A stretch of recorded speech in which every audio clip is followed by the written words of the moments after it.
Hello, my Teacher King family. Jesus, YouTube's terrible. Um,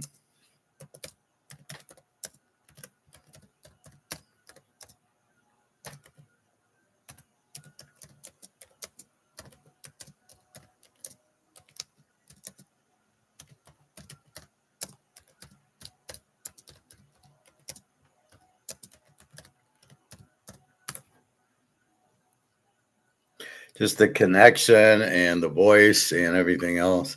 So I ran my thing back. I got 19 minutes in.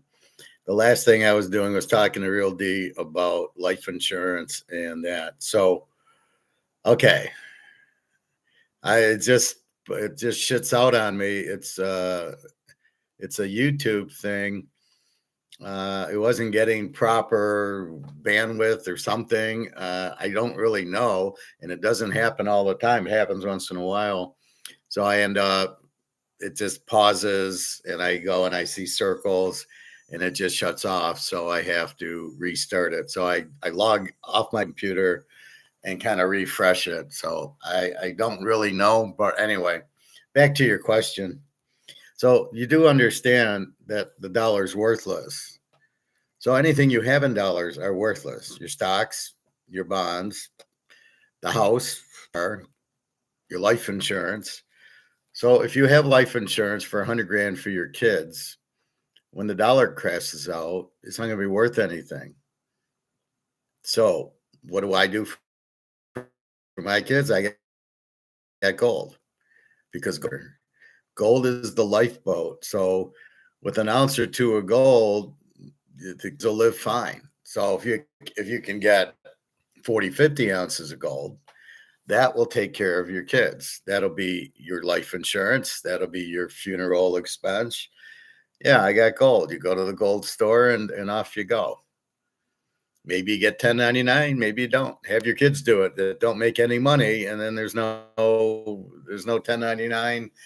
There's no tax on it because the level, if you're not earning any money, your tax base for the 1099 is zero. So everybody makes a big fuss out of it, but you just have somebody cashing in who doesn't have any income, and they'll put it on their tax return, 1099. Oh, wait, my tax base is, I don't make any money, so it's zero. About it. You're not going to get 1099, so I wouldn't worry about that. So that's what the plan is.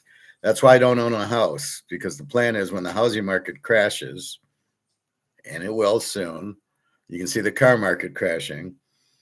So as it crashes, the value of the gold will go up 20, 30,000 an ounce. The value of the house, which is an inflated monopoly money, so 500,000 in this, well, we know this isn't worth anything.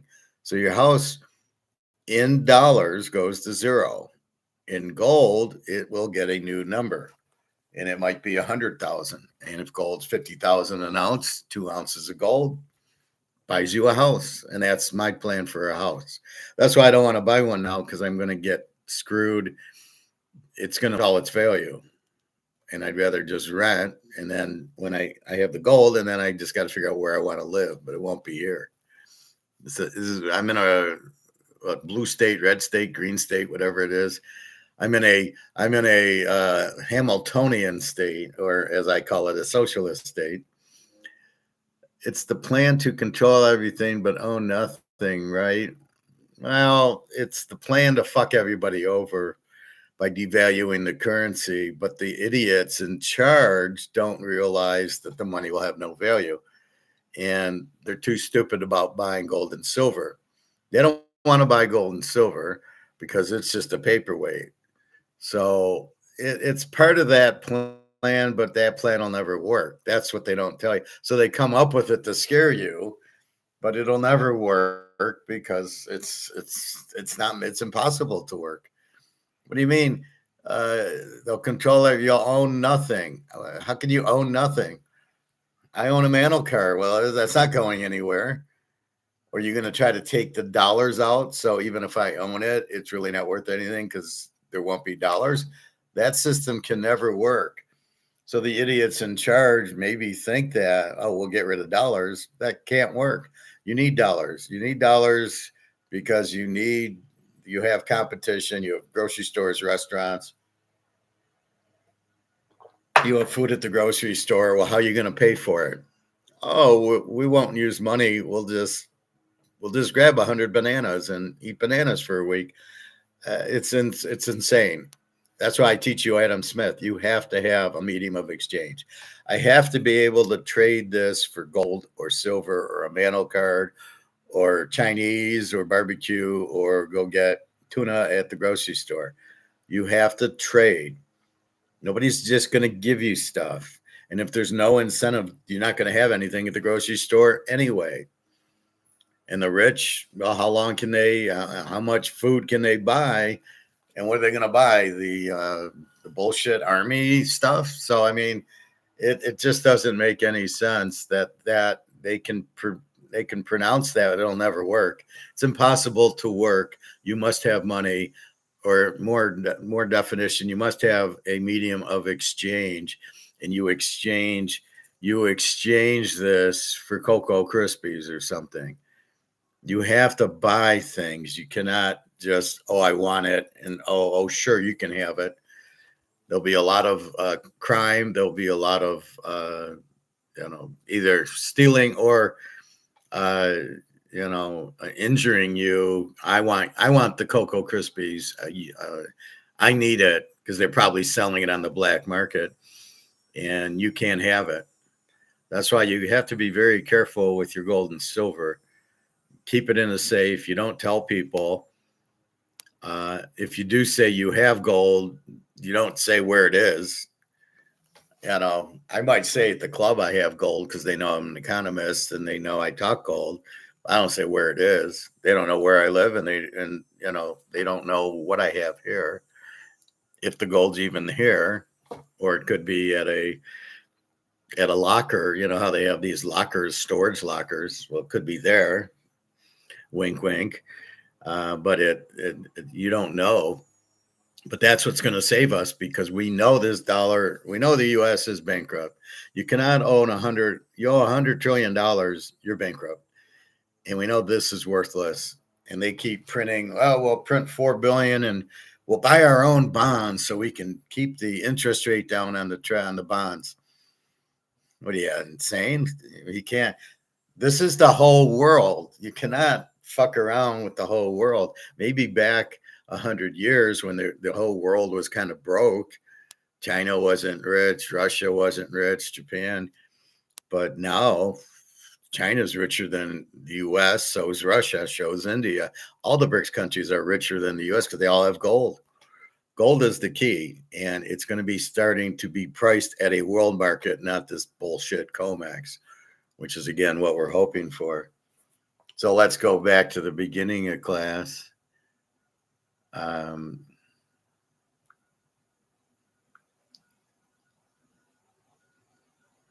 let's see what our gold is. I'm seeing the same price, and it hasn't moved because of the... All right, there we go. So we got a nice spike back to 46.37, and silver's back into the 68s.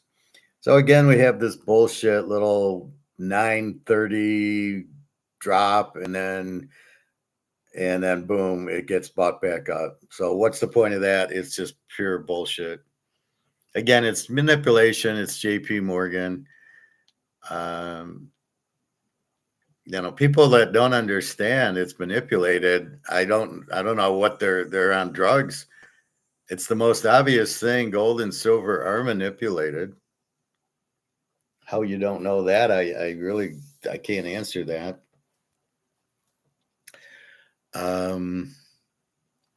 So yeah, the Davos plan to control everything, but how can you control everything if there's no money?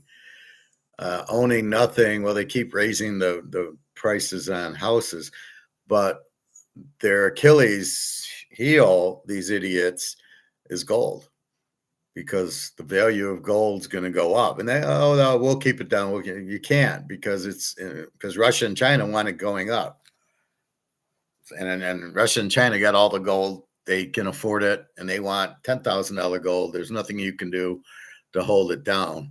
And you're going to lose a lot of your money pushing the gold price down when the demand for the gold and the silver is huge. And I was watching something today and the guy's clueless. He thinks, well, you could, gold goes, I'll play it for you. Gold is okay, but silver is down, and it's like, yeah, it's manipulated, idiot. You got to understand this paper COMEX game is manipulating the prices. So you can't go out and say, well, the price of silver before was this and now it's this, and it'll buy a cow and it'll buy a horse or whatever Egon says. It's all bullshit. It's manipulated. So this price of silver, we don't know what the real physical price is.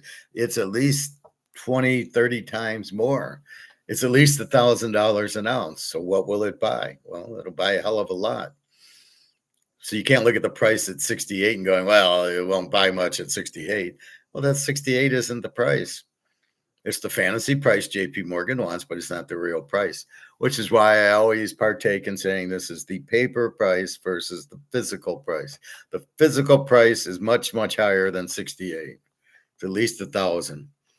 How can you say that, Howard? Well, because the supply, there's 75 million tons of paper silver and 1 million tons of physical silver.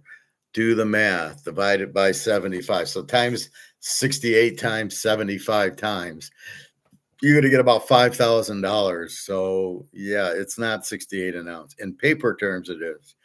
And as I was explaining about the ETF that this idiot Rick Rude talks about, and he invented it. So he's the biggest, he's Madoff. He's a Ponzi schemer.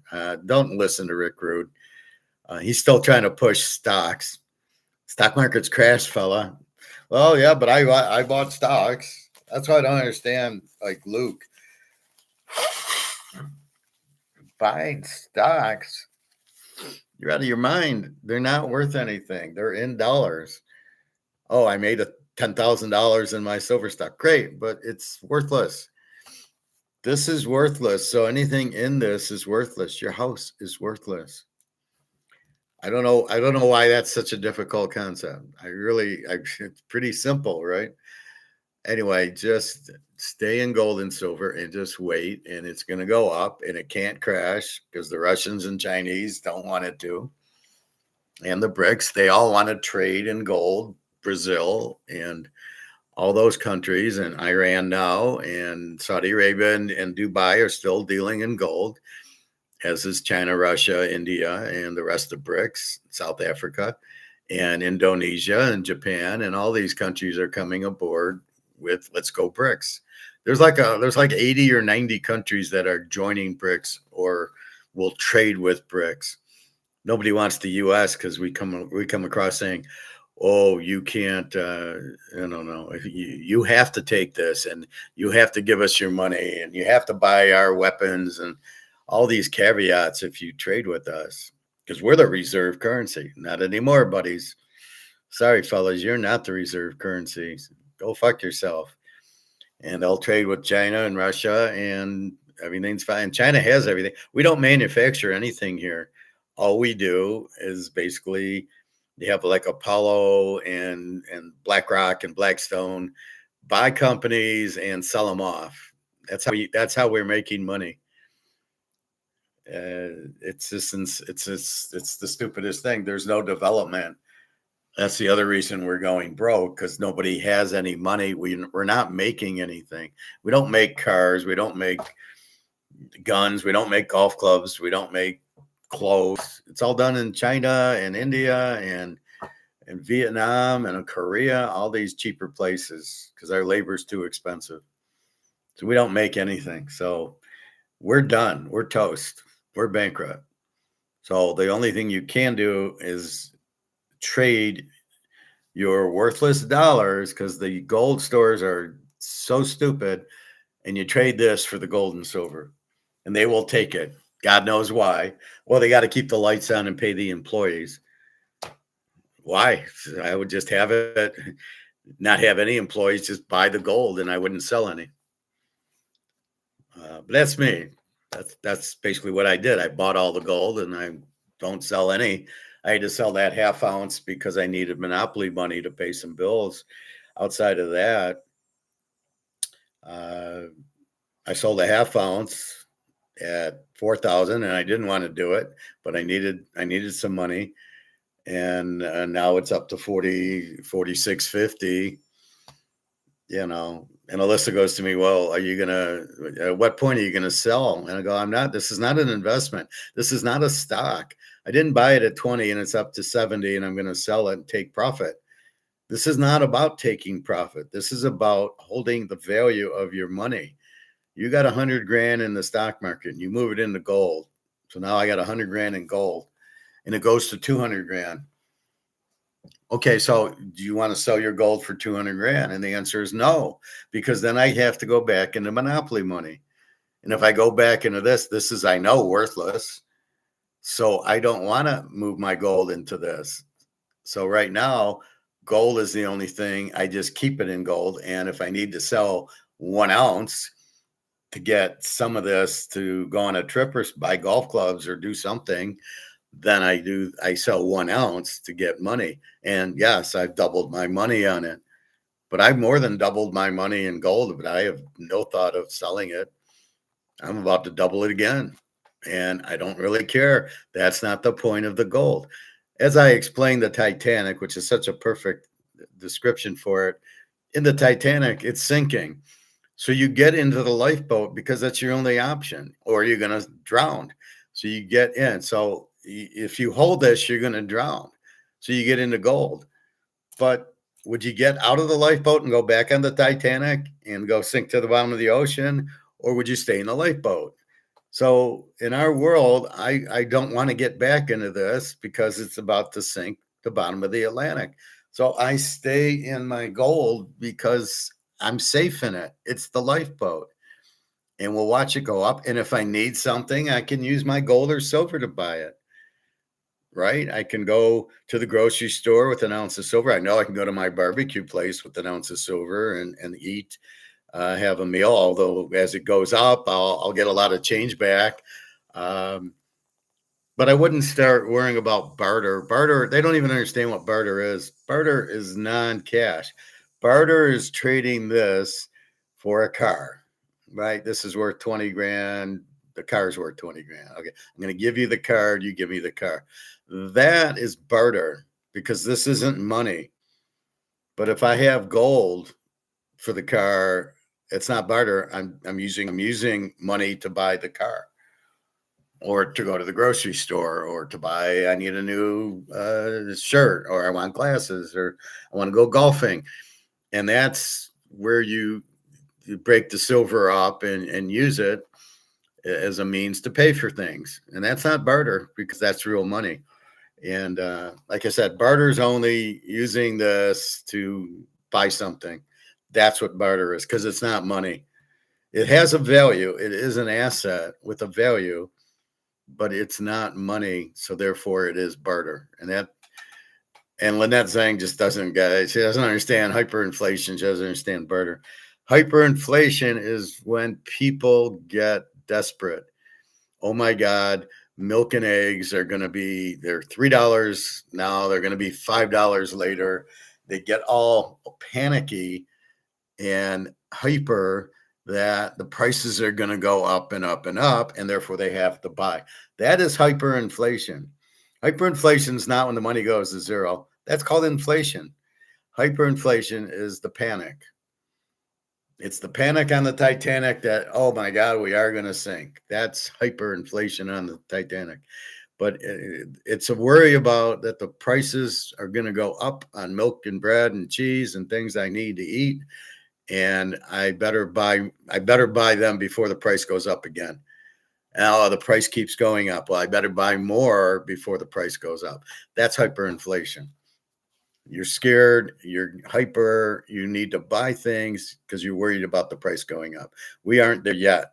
We should be there, but since nobody understands that we're bankrupt and nobody understands what inflation is, I guess nobody knows that we're broke. All I hear on these shows are oh my God, the oil price is going up, so they think that's inflation.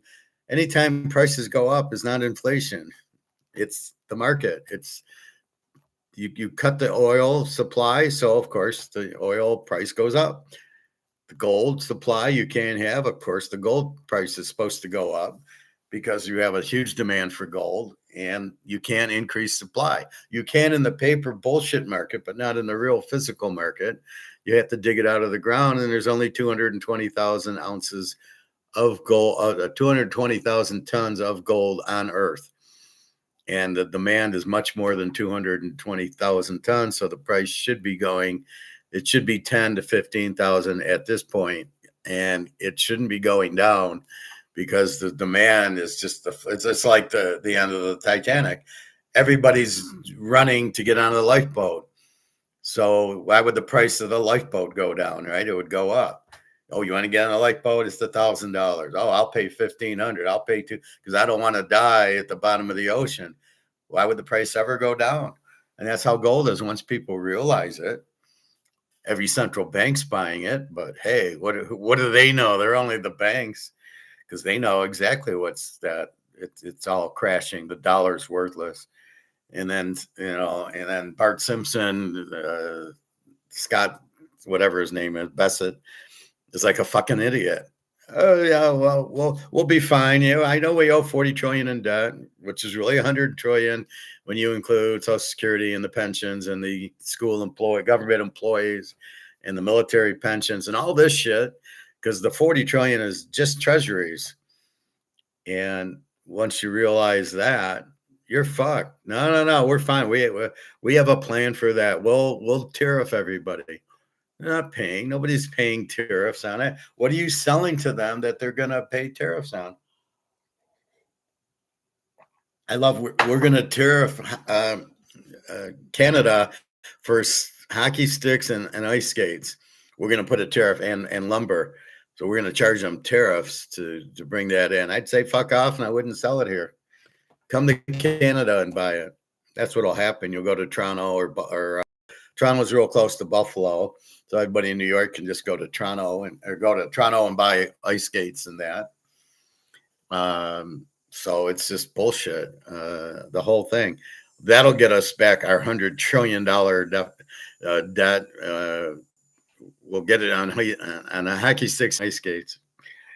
All you're going to do is push people not to buy because it'll be too expensive. I mean, it's the market. The market will determine it. Anyway, so that's really what's going on. Nobody understands the USA is bankrupt. It's not maybe it's bankrupt. It is. With all these debts, you can't afford it. You're bankrupt. You owe $10 million on your mortgage. You lose your job. Guess what? You file bankruptcy because you can't pay it back. And if you can't pay it back, you're bankrupt. Well, the U.S. cannot pay it back. We are bankrupt. We can print these dollars, but they're worthless. They're monopoly money. This dollar has zero value. $100 bill is worth $1. So if you're working, you're actually not making any money. You got $100,000 a year job, you're making $1,000. But you can still use the money. You have two options if that's what you're doing. You can still use the money to eat and pay rent and everything. That's still in monopoly money also. So monopoly money to monopoly money. But you can still trade it for gold and silver. And that's what you should be doing if you make money, is still trading for gold and silver, because that's still cheap. They're keeping it down, but it's not going to stay. It's going to zoom, and it's getting really close. You just saw it go from 4,000 to 4,600 in a month? Like in July, it was 4,000, 4,100. Now we're in August 25th, and it's 46, 47. Again, this drop at 9:30. What the fuck is that? I mean, it's so stupid. So, yeah, will we see 5,000 by the weekend? We should, but I don't know, because it's month end, if they're still fucking around with these option games with the banks. But in September, September is usually a big moving month, and I think we'll see somewhere 6,500 in September. By the end of the year, you're looking at 10 to 15,000. And all you've done is trade something with no value for something with value. Mickey and Maris, it's a good, and K-Line and Cash. It's a good card. 1964. I forgot I had it, but I was buying anything Mantle. So I did that with Bobby Orr. I bought his All-Star cards and stuff just because I wanted to buy more Bobby Orr cards. But anything in this is mint condition, this card. It's a tiny bit off center, but I don't know in 1964 if I'll get punished. And if it's a 9, I haven't seen a 9 on eBay. So we'll see what it's worth. But anyway, that's the idea is you want to trade for an asset with value by trading an asset with no value. So this, I'm not even sure this is an asset anymore. This has no value, right? So if I can trade it for gold, which has a value, I've already won. Even if gold doesn't move, I got out of dollars. And that's the whole thesis. You must get out of dollars. Now, why everybody doesn't understand we're bankrupt, I can't help these morons, but please, if you watch these YouTubes or Fox News or the Communist News Network, CNN, or any of these, please understand they do not understand. They are socialist or Hamiltonianist, which is now a Keynesian is now a Hamiltonianist. It's still all bullshit. That's why I don't like Luke Roman. He doesn't call it a Keynesian anymore. He calls it a Hamiltonian economics, which is Keynesian, which is socialist. So he's basically a socialist anyway he looks at it. But you do not want to be in stocks. They're crashing.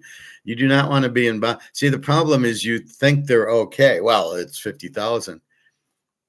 Okay, you think it's okay, but when it goes to 15,000, are you still going to think it? You could have gotten out. You could have been in gold before gold shoots up. What we're looking at is what's going to happen. We know this is what's going to happen. We know this is bankrupt. We know we know that this isn't like a guess. You've printed these, they're worthless. There's a lot of debt in both Europe and Asia and US, Canada. There's a lot of debt. So they print money and the money's worthless because none of the money is backed by gold. That's it. So you know the money is worthless, even though they're not saying it, and even though you're not sure, but you know that's where it's headed. The Titanic has a hole in it. It's going to sink. So I can say it's going to sink without it, as it's in the process of gathering water, of hitting the iceberg, it's going to sink. And that's what you need to understand. This is gone. This is worthless. This is bankrupt. This is bankrupt. If I had a Canadian dollar, this would be bankrupt. These are bankrupt. They're not backed by anything. They're just paper. So you know they're going to go out, and you know that's going to push gold and silver to the moon. That's all you need to know. That's your whole thought. I got to get out of these because they're worthless. So if you're holding Canadian dollars or US or euro or whatever, Germany and France, they use the euros, or English, the British pound. If you're holding them, they're not worth anything. You don't need to be told by some idiot on the news that, oh no, they're worth, oh, buy the treasuries. Yeah, you should buy the US treasuries. You should have 40% in your portfolio because Luke Roman said so. 60% in stocks. How are the stocks going to stay? People will sell their stocks because they need money. The idiots in the West, the US, the Euro, Canadian, British, they're in monopoly money. What happens when the monopoly money is worthless? They start selling their stocks. You sell your assets. And so they're going to dump their assets. They're going to dump their stocks. Nobody wants bonds anyway. Real estate, that's not going to be worth anything. Oh, if you're a farmer, well, okay, how are you going to feed your cows and your chickens? Well, we won't have money if you don't have gold. So why don't you just have gold and not worry about the damn cows and chickens? Where's the food going to come from? Good question. That's going to be an issue. Um, as far as owning nothing, we'll own gold and silver. I don't know what they're talking about, and they can't take it from us, and they don't know we have it. It's a beautiful thing. But yet, if you want to go to the gold store and cash it in, the question's going to be, what are they replacing this with? So if I need to go eat and I have an ounce of silver and it's worth $1,000 now, what am I going to do? Is this going to buy food and I can go to Kroger's with it and I can get some shirts? I can take a vacation. Is that what will I use for that? Is this still going to be the medium of exchange, the trade, or they're going to come out with a new one? Now, we don't want stable coin. We don't want anything digital because that's all bullshit. And they're going to say, oh, well, I'm suspending your account, Mr. Evans. You wore green on Tuesday. It's, no, leave my gold alone. And that's really what you're looking at. So you're trying to hold it. But all these people, oh, inflation's only 2% and the real rate of return. I know all that shit, and it doesn't matter. It's meaningless. It's like time of possession in football or how good the second baseman's playing in baseball. It's meaningless. It doesn't mean anything. All right, we'll get back if there's any questions. Yesterday, I got a buyer late in the day, so I emailed him the picks, and I missed a couple, which were good because they were losers. So let's look at it. We start off your free pick, Boston under 7. They win 4-2. The Ranger against Alcantara, beautiful, just what I thought. We go to Tampa against Detroit. Their ace against this Valdez, but Tampa, Detroit don't. I knew Detroit wouldn't hit because it was a pretty good pitcher. So I'm under 7.5 there. That was your second free play. Tampa wins 4-1. Tampa will probably sweep Detroit, I would imagine. Washington 13, Colorado 3. We play Washington. That was not a free play, but it worked. Texas 11, the White Sox 2. I don't play that. It was probably an over, but I don't trust these teams to hit. Although I thought I liked the White Sox over, but I didn't play it.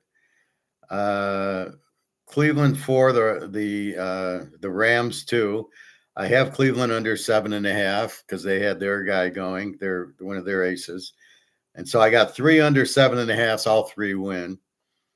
We got Pitt 3, San Diego 2. I actually do play San Diego. I think Ferris Bueller was on the mound. So we lost with Ferris, but it was 3-2, low scoring. Minnesota 9, Oakland 6. I play Minnesota. It does win 9-6.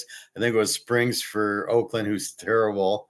And that was one of those, he lost his last 7, and we bet Minnesota because of the pitcher on Oakland stinks. So that's the method to my madness with that. We play Philadelphia with Zach Wheeler, and he loses 9-2. And apparently, hit 3 home runs in the game yesterday. The Riley for Seattle. He's hitting like 120 with 2 home runs the whole year, and he hits Zach Wheeler 3 times. And I was worried about this game because of the travel. Philadelphia was at home on Sunday, have to go to Seattle, and that's why I'm usually very careful not to get fucked by playing the team traveling. But I think Seattle, I don't know. It was just 9-2. Let's hope Philly bounces back today. The Cubs 7, Arizona 0. I play the Cubs 2 units. Just like the Cubs. The 49ers 5, Cincinnati nothing. Burns lost. Their ace, very unusual, especially to the Niners. This is a very strange game. 5-0. The Niners win. And that was it. So I end up going 1, 2, 3, 4. I hit the first 5. I go 6-3, and I make 7 units on it. And my buyer made even more because I didn't have a few of the losers on it. The only loser I gave him was Cincinnati, but he had Boston, Tampa, Washington, and Cleveland. So he hits those 4. So he goes 4-1. It was kind of a mistake because I was at the laundromat and I read the email and he paid me. And so I'm not home to read the score, but I knew what I had taken basically. I knew Boston and Tampa and Cincinnati, and I knew Washington. They had a good pitcher going. So that was yesterday's. So now he's bought for the week. So now he'll get this. So I will be more careful. Tampa Bay and Detroit. I was at the gym and let me read the line. Tampa 125, 7.5. Jane Seymour 459 for Tampa and Job for Detroit. And so I told the guy last time Job pitched, I says, well, he's not very good. He looked at me, oh, I can't talk to you. He's really good. Now let's look at really good Job. Okay. He's pitched 24, 25, 26. This is his third year. In 24, he was 0-2 with a 0 ERA. So he only pitched twice. 2025, he's 10 and 10. He pitches 10 games. He starts with a 4.22 ERA. Okay. This year, he's been in 3 games, started all 3. He's got a 4.50 ERA. Can somebody explain why this guy's so good? A 4.22 and a 4.50 ERA. And he only pitched in 2 games. He gets hurt. He got hurt last year and only pitched in 10 games and then came back this year where he just started coming back. And in 24, he pitched 2 games and got hurt. So can somebody explain why he's a good pitcher? Good minor leaguer, I guess. Big prospect, I guess, but another prospect that's a failure. So I don't buy that this guy, he's pitched in 3 games. 5 innings shutout, 3 innings, 6 runs, 5 innings, 1 run. And that's all since August 8th. And he's gone about 80 pitches. So are we all, let's bet Job because Job's pitching? Hell no. Let's look at Jane Seymour for Tampa Bay. Ian Seymour from Virginia Tech. And he's 2-3 his last 5. He's lost his last 2 in his last 6 games. 2 runs shutout, 2 runs, 1 run, 3 runs, 3 runs. So pretty good. Going in 90 pitches.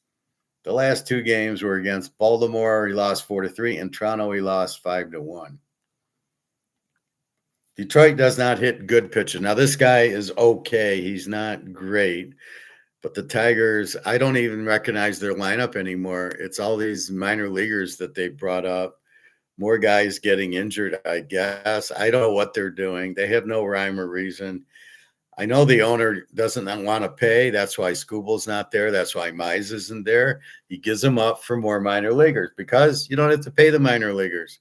And they come up, and if anything turns good, all they do is say, oh, he's good. We still don't have to pay him. And then when he gets to the point where we have to pay him, they trade him for more minor leaguers. It's a great system Detroit does. They'll never win because when you finally get a Scooble and a Wise who actually are good, you get rid of them because you don't want to pay them. You accidentally paid Happy Baez, which I don't know why, and you're paying Joe Flaherty like $20 million. I don't know why. He stinks. And I think you have one more player that you're paying something, and I don't know why. They're nothing players. I don't know what they're doing. The GM is clueless. He can't spot talent. I'm sure whatever we got for Scooble will be nothing. I heard the guy, everybody's all excited on the hitter, who's a minor leaguer who can't make the Dodgers team, is hitting 100 in minor league play. So I'm sure he'll be a good hitter when he faces the pros. He'll do much better than the 100. The pitchers have Tommy John surgery. So all 3 of those guys, you basically got nothing for. You wasted time because now he's a rental. Will the Dodgers sign him? I don't know. He'll go free agent. Milwaukee's not going to waste time with them. Is he going to go to Philly because Dombrowski's aggressive? Maybe the Yankees with Schittler, and they got a pretty good pitching staff now. Max Fried's back. You got Schittler, and you got the other guy. I can't think of his name. Pretty good. So you got 3 pretty good pitchers if you add Scooble to it. Maybe Baltimore gets him. Detroit won't pay, that's for sure. And that he doesn't want to play at Detroit anyway. I hate these radio guys. Oh yeah, he wanted to play for Detroit. No, he didn't want to play for Detroit. All right, so let's go 8-25. And I'm not going to play this game. I don't trust Job. The total is it's 126, 7.5. I think Tampa wins because Tampa, oh, by the way, are 78-53 and Detroit's 61-70. So by the way, Detroit was like two and a half back of 500 and like into the wild card, and now they're like 7 games out of the third wild card. Fuck off. So I don't know. Detroit, the hitting's so bad. Tampa, they're just 78 and they have to keep winning. The Yankees and Boston are right there. Probably a Tampa play, but I'm not gonna play it. Let's look for better. Boston goes to Miami. That's actually a night game, the Detroit game. Boston at Miami. We've got Boston 144, 7.5. Tolley 308 against Phillips 464 for Miami. Prophet, how are you? Long time. How have you been? Hope you're having a great summer. I'm fine, Prophet. How are you? How's Canada treating you? Let's see. Getting ready for football. Tolley. Wow, Tolley. Look at this guy. 8-2 his last 10. 7-1 his last 8. This is our guy. His last 6, 4 runs, 2-2, 1-0, and a 3. So he's really good. Phillips. This is Tyler Phillips. Was on Philadelphia because he's wearing a Philadelphia hat, which doesn't mean anything. He's a reliever. Oh, we got bullpen day here. And he's 2-5, but he's bullpen. No, he's not bullpen. I don't know. All right, so he's 2-5 his last 7. His last 6 have been 3 runs, 2 runs, 2 runs, 1 run, 4 runs, 1 run. Been about 5, so he's giving up some runs. All right.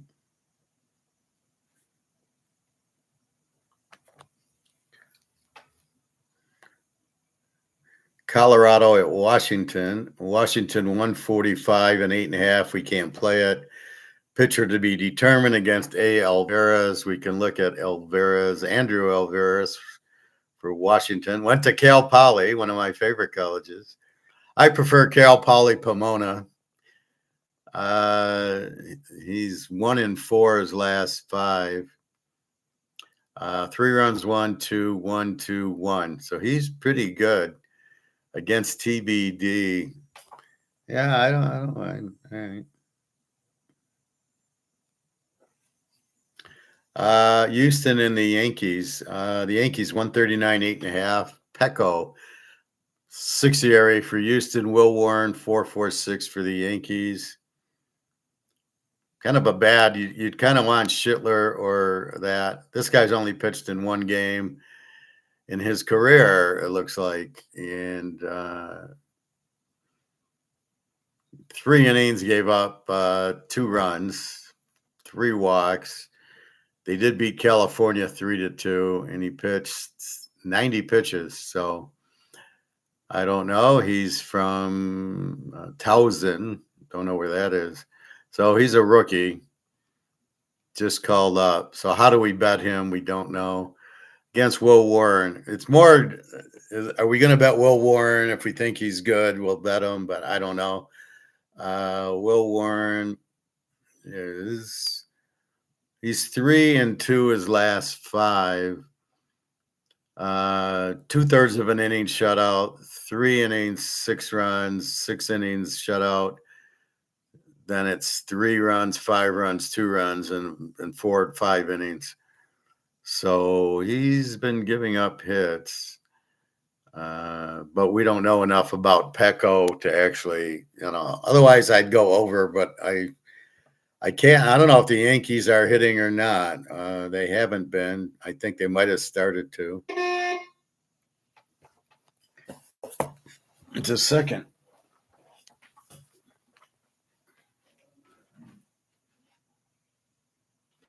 Hello? Hello?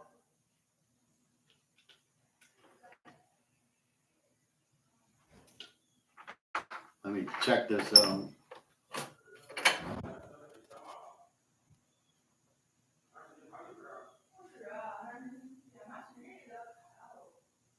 Hello?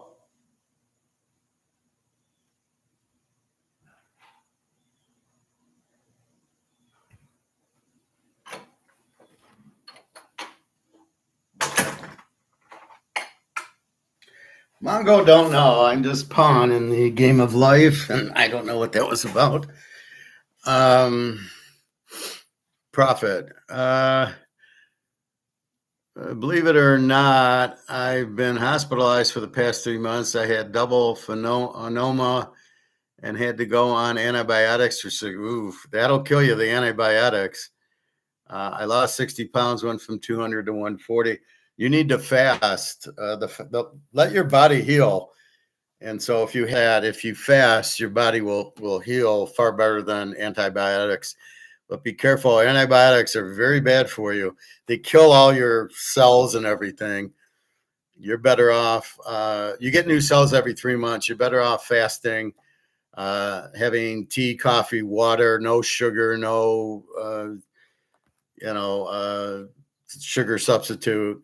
Just drink a lot, and then your body will fix it. Your body is the best healer. Just get out of its way. So that would have been better. I'm back up to 170 now. Well, that's good that you're healthy, but be careful with antibiotics. They're a very bad thing. All right. So in this game, I don't know. New York is, I don't know enough about Pecco, and I don't know how they're hitting, so I can't say right now. KC in Toronto. Seth Lugo against Max Scherzer. Toronto 125, 8.5.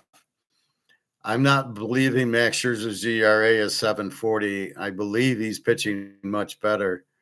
So Toronto is favored. Seth Lugo, he's won his last 3, and he's 5-2 his last 7. So he's starting to pitch better. His last 6 games, 3 runs won, 5-3, 5-5. So he's not pitching well his last 4 games. Scherzer, the Maxer, is 2-3 his last 5. His last 6. What do I count his last? I got to go his last 5 because he was June 10th, then July 27th. So we'll start with July 27th. So he was 2-3 his last 5. And he gave up 1 run, 2 runs, 1 run, and then 7 his last outing to Tampa. So he lost 7-6. But otherwise, he's been pitching pretty good. He had a 7 and a 5. Then it was 1-1, 2-1, 7 when he came back from the injured list. So just this 7 against Tampa. Otherwise, he's pitching pretty good. Seth Lugo, so I'm going to have to take a pass here. You just don't know. I mean, he could easily give you 1 run. And so I'm going to pass. Milwaukee against the Mets. Milwaukee 158, 7.5. K Harrison 285 against Thornton 306. It's either Milwaukee or under. This will be your free play, I think. Let's see. Oh, he pitched the 22-0 game, and then he had the game before he lost 11-2. So he loses 11-2, wins 22-0. 3-2 his last 5, 3-4 his last 7. 2 runs, 3 runs, 3, 0, 8, and then a 0. So he's pitching fairly well. Zach Thornton for the JETSs from the Grand Canyon. Is there actually a college in the Grand Canyon? This guy's pitching. 3-3 his last 6. He's lost his last 2. 2, 4, 6. Shutout 3, 4. Shutout 3, 3. All right. So we're gonna go free pick. Let's go Milwaukee. Um, where's my pen? So you know how I like to give a free play. All right, so we've got that. Dodgers against Atlanta. We got the Dodgers 158.5. The game is in Atlanta. Glass now 277 for the Dodgers. Elder 394 for Atlanta. Profit off the antibiotics now and have been eating much better now, healthier now. Lots of fiber and protein and less carbs. Yeah, just eat. It's all veggies and steaks and chicken. Stay away from the barbecue sauce and the ketchup. Have the Ken's French dressing, and stay away from the sweets and the cakes. And just it's a lot of water, tea, and coffee. And you need to fast a nice 2 or 3 day fast. It's really good for your body. I love when I do mine. I did a 4-day fast, but I'm due for a fast now. I'm just too. I can't get into it right now, but I will soon, and go from there. All right, Glass now. I'm glad you're feeling better. Let's see. Glass now. Well, he hasn't pitched in a while. So 2, 4. He's 6-1 his last 7, but he hasn't pitched since May 6th. And so it's really immaterial what he's done. He hasn't pitched in a while. I don't know why he's a 150 favorite. So let's look at Bryce Elder. I think he's pretty good. He's 3-2 his last 5, 5-2 his last 7. His last 6, 2 runs, 2 runs, 1-1, and then he had the 7 and the 1. I don't know what it is with these managers.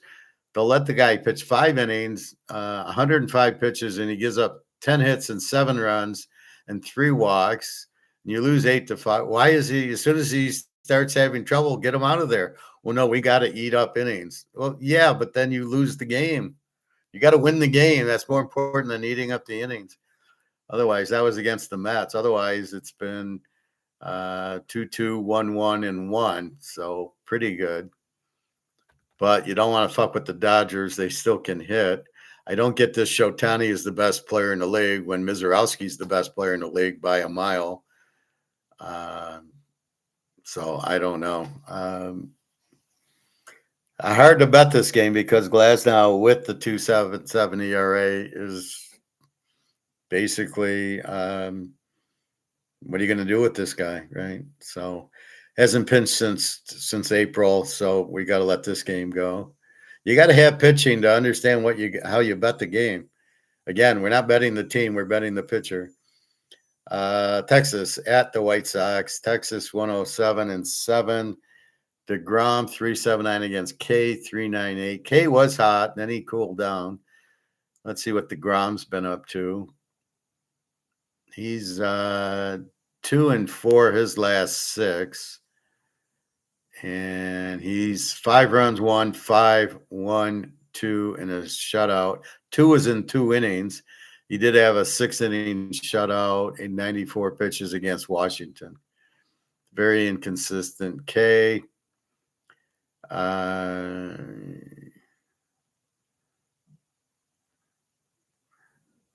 He won. He lost. He's won 3 in a row. He lost. He won 2 in a row. So he's 5-2 his last 7.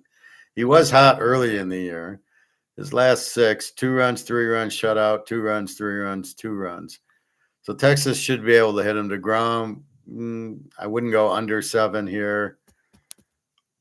This is another shit game because DeGrom, can shut you out, but he's going to give up 3 or 4 runs. So I got to pass on this one. I really don't have any flavor for that one. It's a tough day. There's not the good matchups I like, and I don't want to force it. Baltimore at St. Louis. St. Louis 124-8. Bassett against Libertari, both with 5 ERAs, possibly an over. Let's see. Bassett is 2-3 his last 5. And his last 6 games, 4 runs, 3-1, 3-2-3. So you should get some runs for St. Louis. Libertari from Mountain Ridge, Arizona, near the Grand Canyon, I believe. They're in the same conference. They play the Grand Canyon. All right, Libertari. He's lost his last 3. He's 1-5 his last 6. And he's given up 5 runs, 3 runs, 0, 5 runs, 2 runs, 3 runs. So it looks like we might be able to get a play in this. Nothing great. Cleveland against California. This is a pretty good game. Cleveland 139-7. The game's in California, so Cleveland had to travel, which I think they did yesterday. Gus Williams against Urena. Urena with the 2.84 ERA. Gus Williams 3.74. The Wizard. Let's see. He's 2-5 his last 7. 0-2-0-2, a 5 and a 2. So pretty good, except for the 5. California, we know, doesn't hit. Urena from the Dominican Republic. This guy's got a good ERA. He's 1-2, 2-2, 4-3 his last 7. He's all over the place. A lot of unders. In his last 6 have been 1-1, 0, 4, 0, and 3. Total on the game 7. 2 good bullpen. Well, I know Cleveland's got a good bullpen and they don't hit. So let's do this. Let's go Cleveland under 7, and we'll just make it 2 units as your second free play. I like Cleveland under usually, and California definitely. And you got the ace Urena for California with the 2.84 ERA. So I don't think Cleveland's going to do much. California can't hit. Even if Job was pitching for the Tigers, they wouldn't hit. Let's see. Geez, I still got 5 games to go. All right. The Cubs at Arizona. We've got Clay Holmes for the Cubbies, 2.51 against Fat, 2.69 for Arizona. Clay Holmes from Alabama, poor guy. He's 1-4 his last 5. And his last 6, 1, 2, 4, 4, 0, and 1. So pretty good, except for 2 4s. And 1 was against KC and 1 was against the Yankees, KC. So Holmes for the Cubbies. Fat for Arizona. This guy's been red hot. He is 9-1 his last 10. The Fat Man in his last 6, 2 runs, 0, 1, 0, 0, and then he had 5. So his 10 has been 1, 0, 2, 2, 2, 0, 1, 0, 0, and then he gives up 5 against Boston in 10 innings. Now I got to look at Clay Holmes again, but I don't think he's hot. No, he's cold. All right.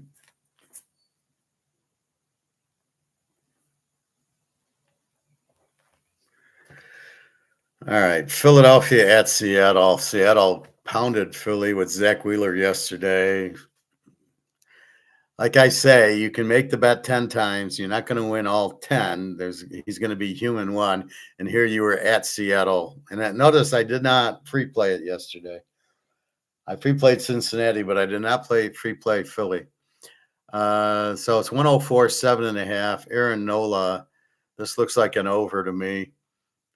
From LSU, one of Bobby's guys. He is 3-1 his last 4. 5 runs, 1 run, 3 runs, 2 runs, 1 run, 1 run. So pretty good pitching. much better than his 5 ERA. General Kirby from Commando went to Elon. Elon Musk has a college, I guess. He's 1-4 his last 5. 070156.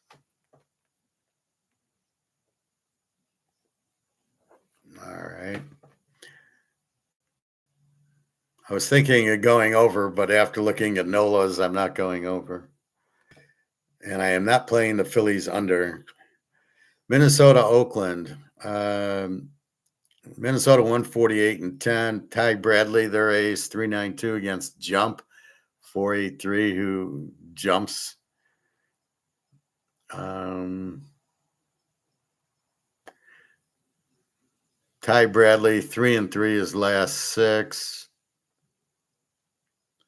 1 run, 2 runs, 3 runs, 3 runs, 5 runs, 1 run.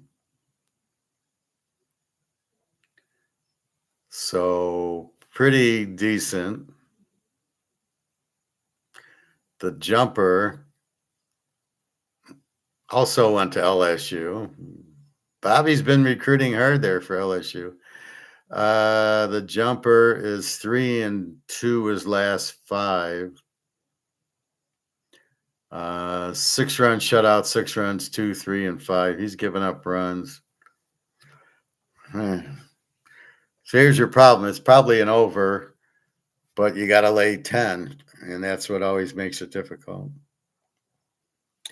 And Pitt and San Diego, what do we do here? San Diego is 118-7. Paul Scanes, 395, pitching like shit, and King, 338. What do we do with Scanes? Also from LSU. They're all from it's LSU day. So the Scanes actually did win last game. He's 1-4 his last 5. And it's been 1 run, 5, 3, 2, and 3. But it was 3 and 4 innings. It was 5 and 4 innings. It's 5 and 5 innings. And he's going one game, 65 pitches. Everything else has been 100 or more. 81 against the Tigers. They run his pitch count up, or he runs it up. I don't know what to do with this guy. Seems to be better at home, whereas this game's on the road on the West Coast.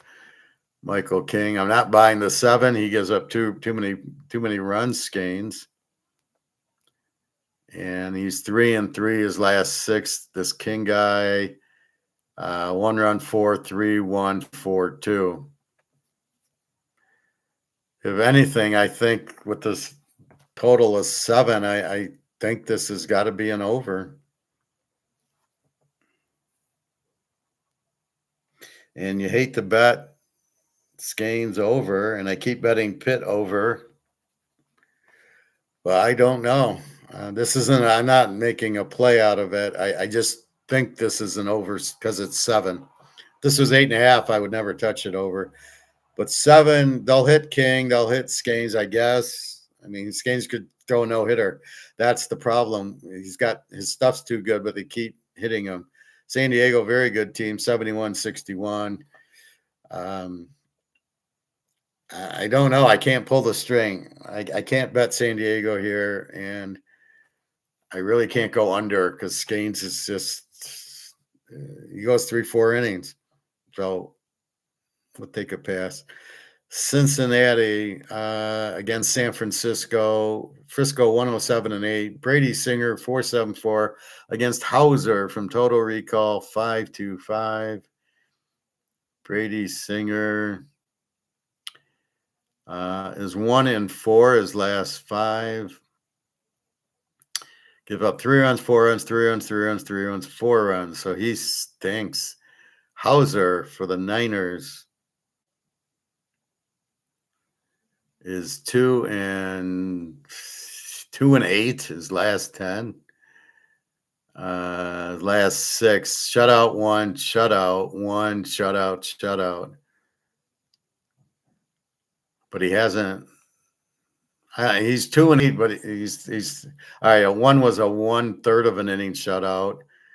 Let's look at his last 3 games. 1 run, shutout in 5 innings.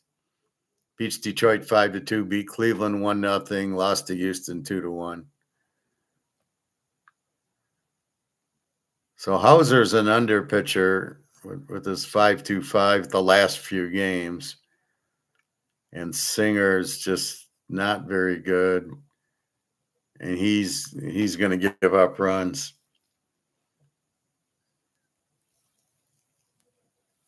I can't do anything.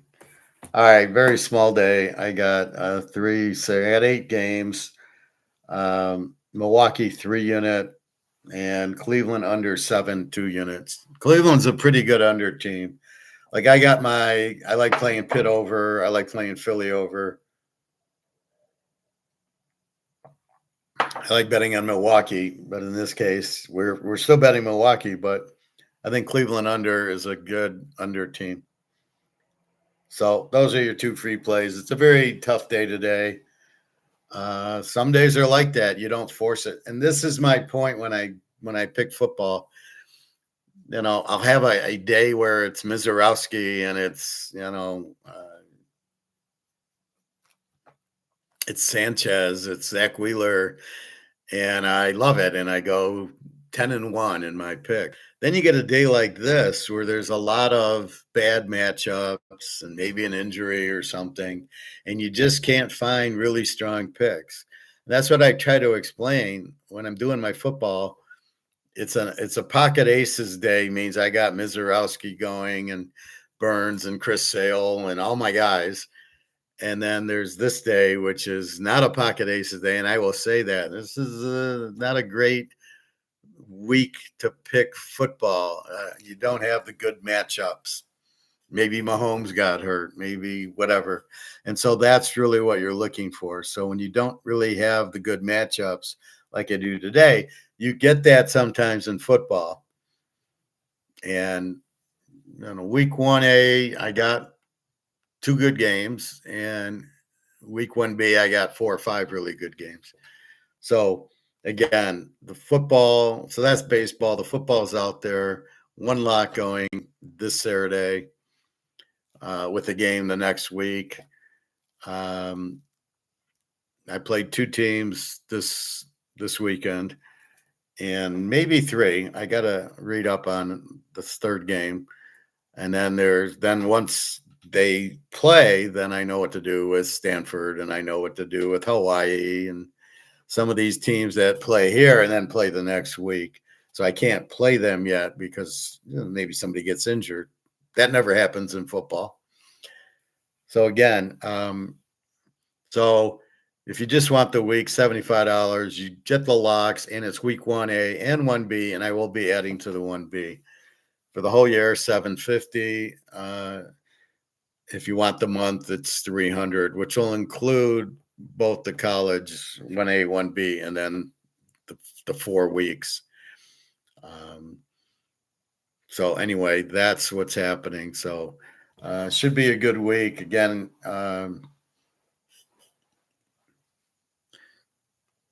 if you just want the lock, I'll do $50 for the lock. Just email me. Because there's only going to be 1 lock. There's not that many games I can lock. I'm not going to lock Ohio State lane 50 or Indiana lane 40. That's where I mean, it's just the spread makes the game so hard to play. What do you do with it? So anyway, so that's it. I wanted to show you something on that. Did I move recently? Yes, I moved May 1st. I was having very difficult time with the noise at the other place. The walls were not conducive. The one neighbor had their TV surround sound very loud. The guy above me was just a real asshole, where he would he'd walk really loud and up the stairs, and he purposely made noise, played his radio loud. I had to complain several times. Didn't really understand the apartment living, that you have neighbors, so you should be quiet and respectful for them. And the first couple of years lived there, I never had a problem. It was it was a lady with her two kids. The lady worked nights, so she slept all day, and the kids were in school. And then she'd go to work, and I really never had a problem with her with noise or anything. And so that was it. Um, and so I couldn't handle the new neighbor, and then I found this place was basically $350 cheaper. And my view is it's got a bedroom, it's got a kitchen, it's got a living room, TV. What's the difference, right? This is just an apartment. It's not like a nice house. I plan on buying a nice house when the market crashes and the gold goes up, and then I'll buy a nice house, and I don't know where it'll be. It won't be on the moon or Mars. Anyway, Tesla's in big trouble. All his companies are going bankrupt, and this IPO is crashing. This SpaceX, what a joke that is. Just like everything else, it's all bullshit. It's all they make the money, and then you get screwed because you come into the party late. That's what's happening. So anyway, so that's baseball. Well, we can look at week 1 football. Not the pros, it's still a few weeks away. But let's look at college football for this week coming up.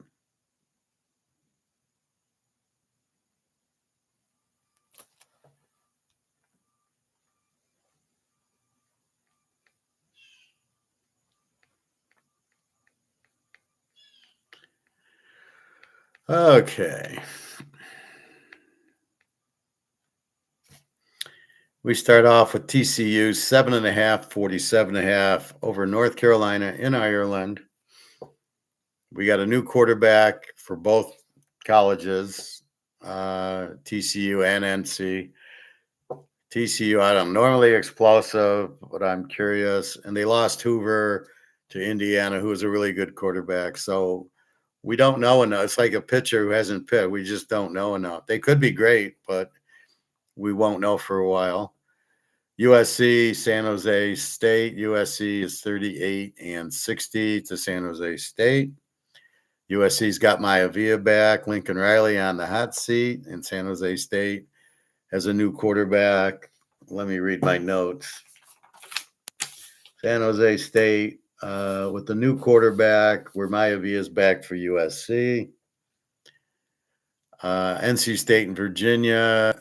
This is crazy. Virginia is 2.5 to 5.5 and 54. I got Virginia 5.5, 54. Virginia gets a new transfer quarterback, and NC State Bailey is back for that. Again, we don't know what the Virginia new quarterback is. We know what Bailey is. He's okay. He's nothing special. North Dakota State, Jacksonville State, North Dakota State, 6.5, 46. You have no idea. North Dakota State played Division II last year. You have no idea who they are. Jacksonville State was an E team with the 26 defense last year. So that's all we know. And they like to run the ball. I have no idea really what I would do there. Eastern Michigan, 9.5, 52 to Sacramento State. Eastern does have their quarterback back and a 30 defense. And I don't know anything about Sacramento State because it's Division II. So even the data points you get from last year aren't going to help you because it's against Division II teams. Hawaii, Stanford.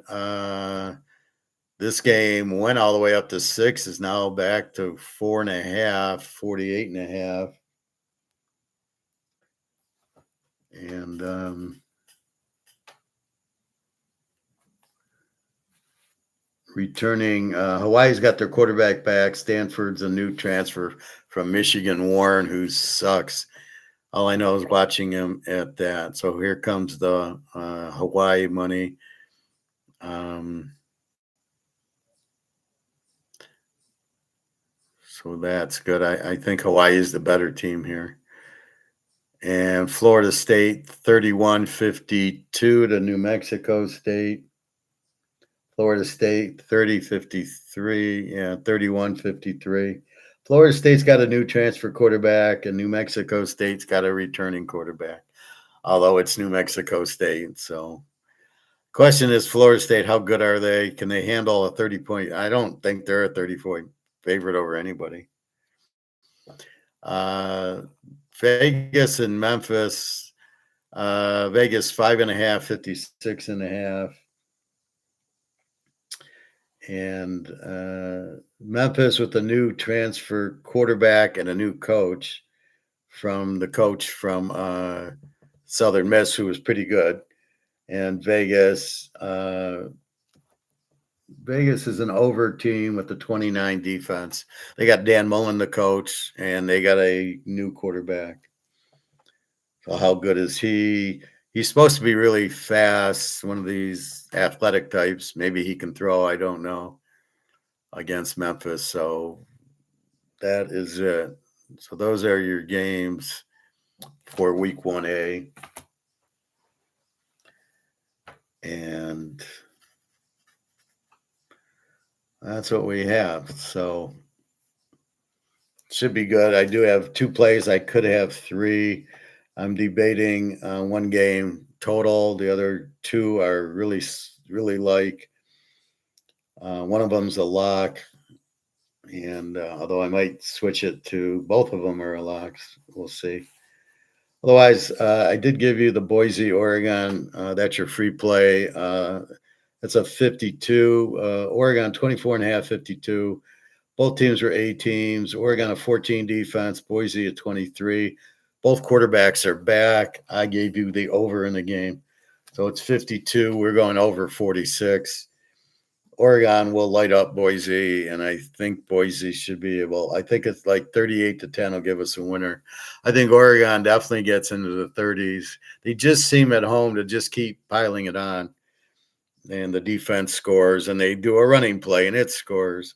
And Boise, they didn't look good at Notre Dame last year, but I think beginning the game, I think they'll be able to score a little bit on Oregon. Maybe we get a touchdown in the second half or so. Again, I think 38-10, maybe 38-14, but the total is low. At 52, we go 46. That's pretty low. So that's your free play. And that's it. And then there's a few other games that I'm looking at. But I got to see, like UNLV's at Hawaii, where I like Hawaii as a home dog, but I got to see UNLV and Hawaii both play week 1A, so I can't do anything until they play and I see what happens. Hawaii quarterback is playing. There was concerns he was out with an ankle, but he's playing. And I've checked it several times. He's playing. And now the line went from up to 6, is now back down to 4.5. So definitely he's playing, and they're a pretty good team with him. And Stanford, I don't really understand why they're favored in the game. And that's about it. Week 1 pros, we'll talk about maybe this weekend. Exhibition, it's very valuable. I know these guys on the radio don't think it's valuable. It's extremely valuable. Like Caleb played. I don't know. I don't think Mahomes played. But he's coming off the injury. Otherwise, he would. Joe Burrow played. It just gives him reps. You're really not watching the game to really see the winner or the loser. You did watch the game. Like I said, take Buffalo as the dog, and Buffalo killed him. So not that you're betting that, but that would have been a good bet.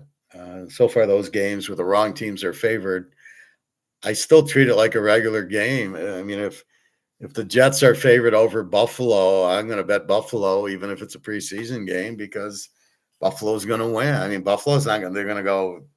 We're not the underdogs here. You got to be kidding me. Anyway, so I did my laundry yesterday. My knees are hurting. I'm getting gout in the knees instead of the feet. So I had gout hurting my feet. And now my feet are fine, but my knees are hurting. And it hurts like now I'm sitting. When I stand up is when it hurts. Yesterday it hurt. So after the laundry, I went to the lake, and I'm gonna walk a little bit around the lake because I can't go to the pool because the pool's closed this week, and my knees were killing me. So I came home and took my colchicine and my Modrin or ibuprofen or whatever it is, not antibiotics. And I took that. They feel better today, but still kind of tender. So I'll be careful. So I will go to the lake because the pool, they're doing maintenance all week. So I can't go there. So I might as well go to the pool. And I've been bringing my Gray Sports Almanac there.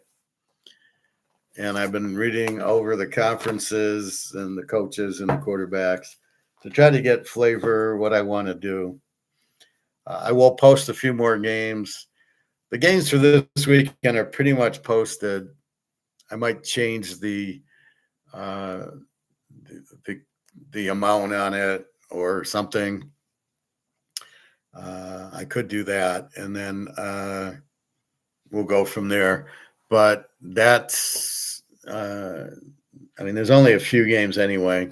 So I bet 2, I might bet 3, but then the next week I'll have probably 5 or 6 that I like, and then we'll get into the following week. Then we'll get to the pros, and as you know, I do pro college teasers where I will take a pro team and a college.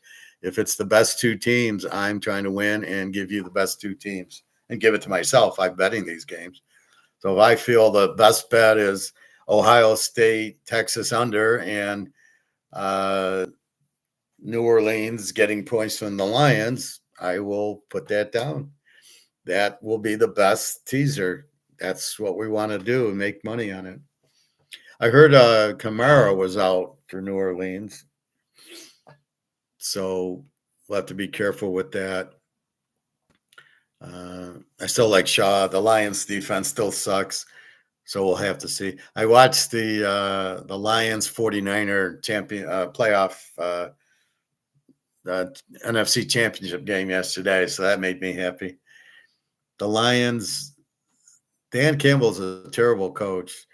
He doesn't quite follow momentum, and he listens to analytics too much. So in the game, he's got him 24/7. Should never lose that lead. And he goes on 4th down, as we know, and it's not even close. It was a stupid play. Should have kicked a field goal. I think it was down to 14 at that point, 24-10. And then he does that, and then 2 plays later, the big pass off the guy's face mask. Touchdown, we're down 7, and then the fumble, and I thought was a real bad play by Goff. The guy ran the wrong thing for it was a handoff, but he was on the wrong side. Goff should have just taken it and dropped because he's risking the game by giving a bad handoff that led to a fumble that led to a tie game, and the game was over at that point. Once the Niners tied it, the game's over. So he didn't do that, and then they're down 3. He doesn't go for the field goal. He again misses. The Niners score a touchdown to get up 10.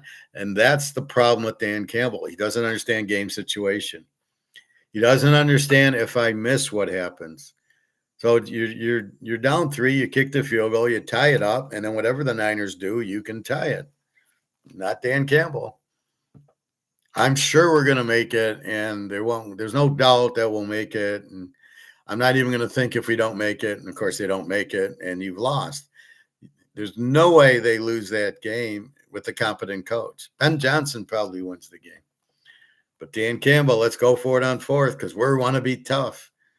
This football is about winning the game, not being tough. So he really doesn't understand, which is, what can you say?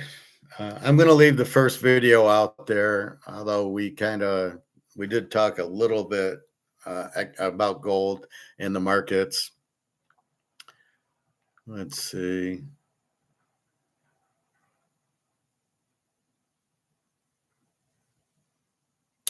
There's a poker hand.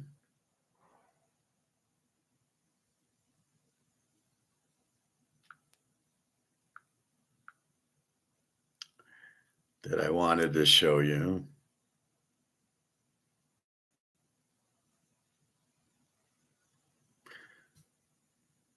Okay, this hand, um,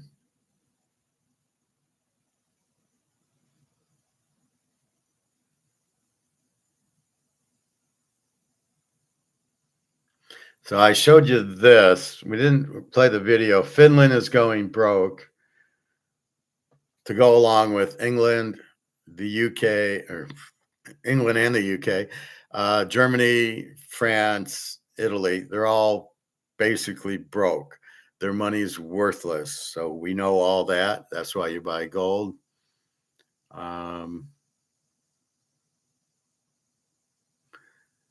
Here's a hand I want to show you, poker. With the King 10.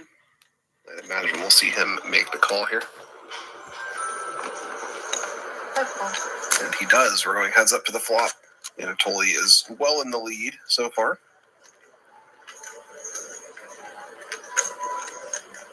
And it doesn't look like that flop is good enough for Mihai. It's got something, though. He does have top pair. Mihai's still about a 5-1 dog against the aces here. I might like sizing up a little more on this texture.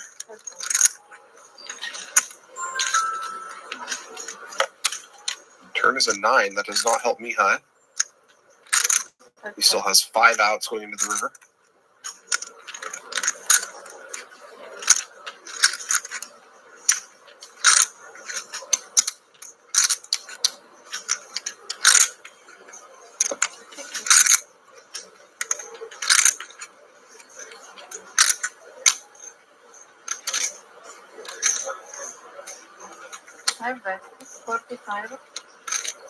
Mihai going to do a blocking bet on the river here.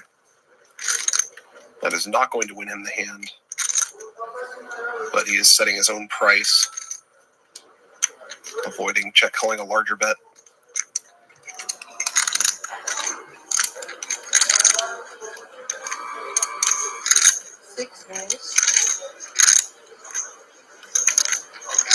Anatoly is going to raise for a little bit extra value.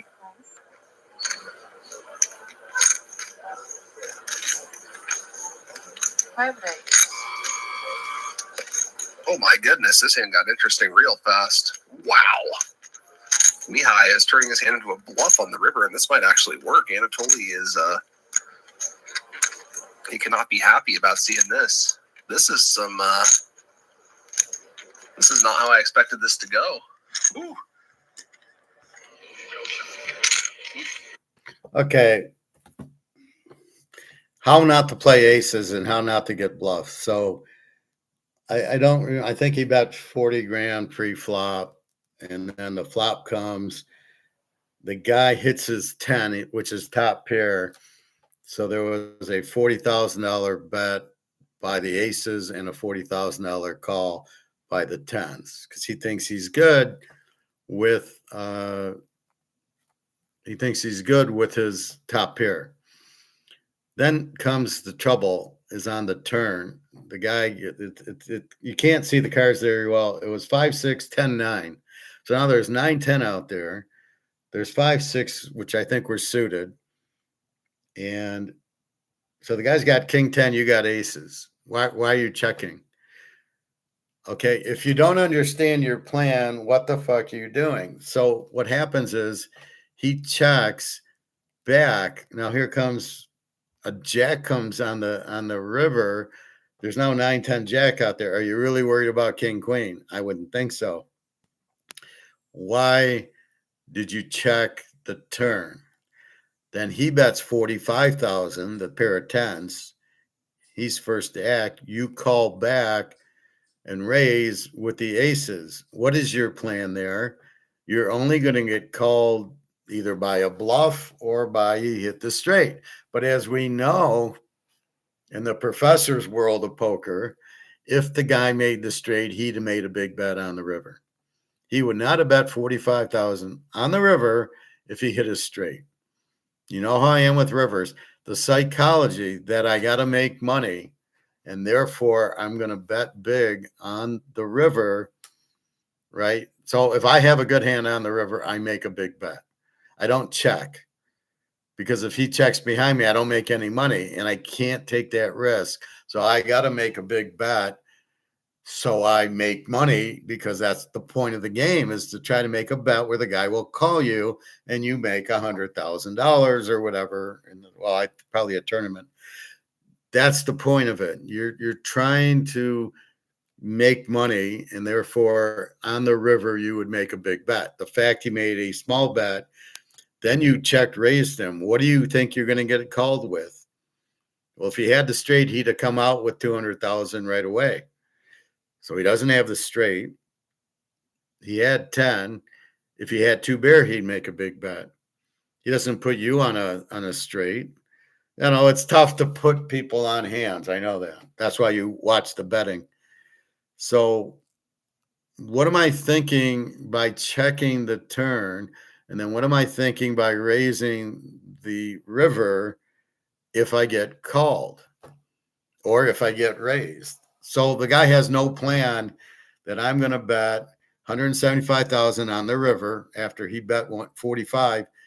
What am I going to do if he bluffs me? Am I going to call or fold? Because if you don't know that, you shouldn't be playing poker. You should go work at the grocery store. So my point here is there was no way that's anything but a bluff, because he bet 45,000. If he had a straight, he would not have bet 45,000. He'd have bet 200,000 or 300,000. He'd have tried to get called, but he would have made a big bet. And the aces, if you're not going to play that, it was an obvious bluff. He didn't bet a lot on the he didn't bet on the turn, and then he didn't bet on the river 45,000. You raised him. Why did you raise him?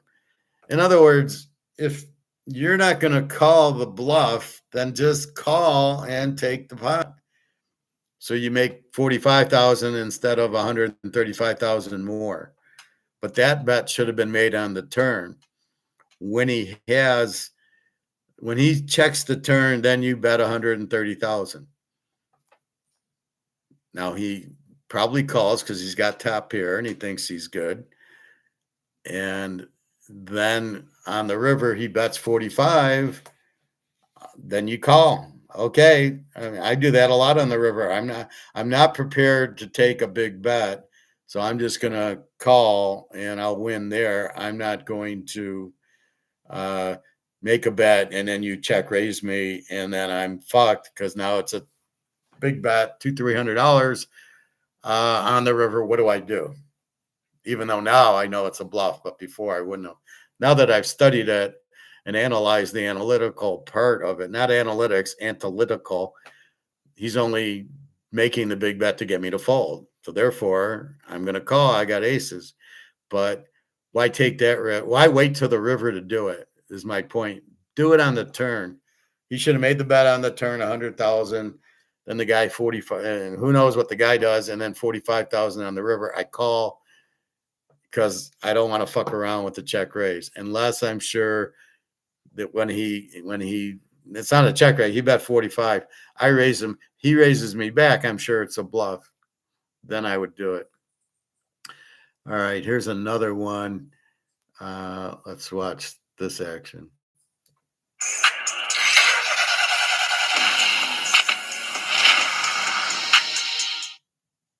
Nothing lasts too long in baseball. So just travel back home for a game. Today we're going to cover a hand where Eric Person runs a 300K bluff on John Rivera Ballon on high stakes poker. I actually spoke to Eric, texted with him, and then had a phone call with him about this hand and what he was thinking. Let's get into my thoughts and his as we replay the hand. Oh, golf fun's terrible. Over 3. 6, 7, 5. Note the something of a slow play from Blonde. Yep. Not 3-betting the ace king. All right, here we go, Stanley. This hand starts with a double straddle, with Jennifer Tilley straddling to $1,600. And Andrew Roble opens king queen offsuit in the cutoff to 5,000. JRB is on the button with ace king offsuit. Now he and Andrew are over 500K deep. JRB decides to just call. This is certainly non-standard, and I normally would not advise it. I think what JRB is thinking is that he's in a game where he feels like he can outmaneuver a lot of the people at the table, but Andrew Roble's not one of them. Andrew's the toughest player in the game. In addition to wanting to have a little bit of deception. He doesn't want to just make sure that he plays a big pot against the player he views as the toughest at the table. He wants to let other people in, and if somebody 3-bets, now he has a deceptive hand with ace-king. So I get where his head's at. I would still probably 3-bet, but I don't mind it at all. All right, here we go. Person calls. Of course, Tillian as well. I rolled it, make it 7. Give him an unlucky sweat there, Stanley. For you. After JRB just calls, small blind folds. Eric Person calls with ace-9 suited in the big blind, and Jennifer Tilly in the fourth blind, biggest straddle, comes along with pocket threes. 5, 6, ace. Fantastic situation for Robert, especially, again, a little bit underrepresented, not 3-betting pre. You don't really expect to see ace-king. He bets 12,000, and Person's right behind him with the call. Dire straits for Person as it stands. All right, we got rid of that. I just got to get rid of you. On the flop of ace-6-5, 2 clubs, it's checked around to the button where JRB bets 12K into 20-ish K. Eric Person next to act with top pair calls, the other 2 players fold. Nothing at this point is really worth talking about. It's all pretty standard. Eric Person's not in an amazing spot facing that large-ish flop bet with 2 players to act behind him, but he's got top pair, he's got backdoor straight draws, he's got an over card to 2 pair combos, so I think he should come along. I check.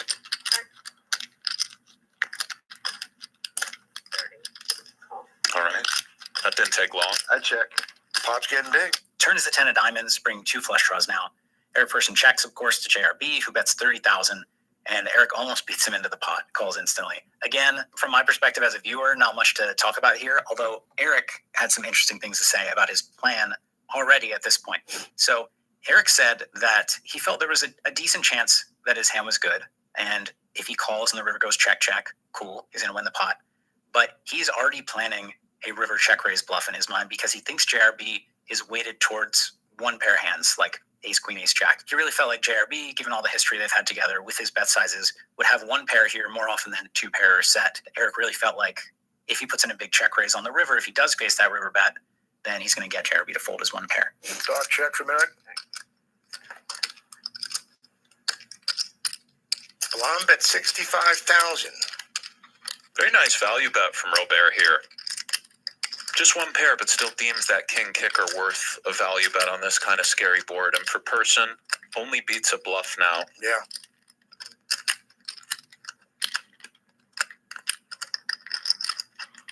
That 3rd diamond might save Eric some money, but did you like the bet from JRB? I like the bet from JRB. What's this? Oof. Oh, hang on a second, AJ. This guy. He makes things fun. 200 more. Person raises to 265K. It's kind of crazy because at first when he cut the 65,000 out, he was shaking his head like he didn't even want to call. Yeah. So it's got to be a weird for Robert. It's a mind. Almost all in. You know what? River is the 8 of diamonds, bring the backdoor flush, bring some straight draws, and Eric Person checks again. JRB bets 2/3 pot again, and this is where things get really interesting. I know I already mentioned that Eric is planning a check raise, but the way that Eric goes about check raising is really fascinating to me. What Eric Person does is he cuts out calling chips, and he makes kind of an expression or gesture. Okay, Blonde folds. What is my river rule? If it's a check raise, it's a bluff. Because if the guy had a hand, he wouldn't have checked it. Right? Let's say he had a flush. He's not going to check it. He's going to bet it to get money out. He knows Blonde is subject to be bluffed and make a big bet. He folds. He's a bad player. So you have that, but without knowing anything, we come down to the river and he checks. So Blonde either needs to check because he's scared of getting check raised, of which he doesn't understand a check raise is a bluff 100% of the time on the river, as we just saw. He doesn't understand that concept. So you're raising the 65 grand. Are you going to fold if the guy raises you? that plan has to be in your mind. I'm calling regardless. I got ace king and an ace hit, so I got aces with the king. There's really nothing out there. A third diamond hit, but okay. But he's not going to check a flush on the river because he's going to make sure he gets paid. So he's going to bet 100. He's not going to check. He's going to bet 100, 150 grand, or in this case, 200 there. That's going to be the bet if you hit the flush, not the check raise. So by checking, he says, I have nothing. 5,000, what are you doing? So what's the point, right? It's you're only going to get either bluffed or he's got a flush or he folds. So you're not going to make any money on your 65,000 unless you're willing to call the bluff. And it really wasn't even a bluff. He had aces with the 9. I don't know why he bet instead of just seeing he should have just seen it was a maybe that's the difference in the newer poker, but he should have just called, and then that showdown, I got aces with the 9. Is it any good? But the way he checked and then he check raised, I would have beat him in the pot. It's such an obvious bluff. The big bet is a bluff. He doesn't want you to call. It's so obvious when you can think third dimensionally like what we do. The big bet is only a bluff 100% of the time because he wants you to fold. And he would never have checked if you had a big hand. I did that. Like I said, I was at Caesars, I think, years ago, and the guy did that to me. He checked. I had queens. I bet in my game it was 1-2 no limit, so I probably bet $30 or $40. He raised it to 100, and I beat him in the pot. I didn't even think. You're check raising me on the river. You're bluffing, and I called him, and he had no idea why I called, and I had no idea. I was like, "You just checked." I didn't say it, but I'm like in my mind, "You just check raise me. You're bluffing. There is no way you have a hand." So these guys don't understand when they like check raise me or they make this bet on the river, and I call them because you would never have done that if you had a hand. You wouldn't have checked the river. You would have bet your $80 then, and then I would have called and said I got queens or aces or whatever I had. I would have done that. But as soon as you check and I bet and you raise me. Now, in the beginning, when I do have a pair of aces, so it depends on when this happens. I have aces and I bet and you call. I put you on a pair and you check the turn, the flop comes and you've hit a set and you check. And I go bet my bet because I got aces and I'm not slow playing them because they're not that good. And you fit your set. Now you check raise me. Now you check raise me $100. It takes me all of 3 seconds to fold. How can you fold aces? Because I know I'm beat because I was just checked raise. There's the check raise as you got me, and I'm betting. So you're not thinking I'm going to fold. You're thinking he's got a good hand. Now I got him. I flopped a set. I'm gonna really bury him. And in my mind going, the only reason you checked, now if you check and I bet $30, $40 and you call, then I got you. Or you're going to fold. But if I bet that 40 and then you check and you raise me, you just told me you've got a set. And I fold immediately. And I don't have any problem folding aces. It's about winning and losing. And I know my aces are no good because he knows I got a big hand because I bet pre-flop and I bet the flop. So he doesn't think I'm going to fold. But you checking and then raising me, you're telling me you've hit the set.